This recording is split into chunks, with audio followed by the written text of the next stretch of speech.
Jeden zo sudcov sa jej spýtal: Johanka, vieš s istotou povedať, či si v stave Božej milosti?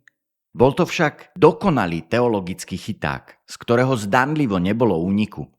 Keď by Johanka povedala áno, obvinili by ju z rúhania a smrteľnej pýchy, pretože vtedy verili, že žiadny smrteľník nemohol s istotou vedieť, či je v Božej milosti.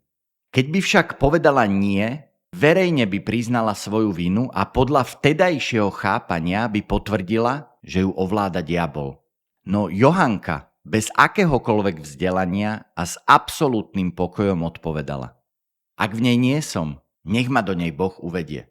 A ak v nej som, nech ma v nej Boh zachová. Desiatky vzdelaných sudcov zostalo v nemom úžase. Podľa historických záznamov zostali tak zaskočení, že museli vypočúvanie na ten deň okamžite prerušiť.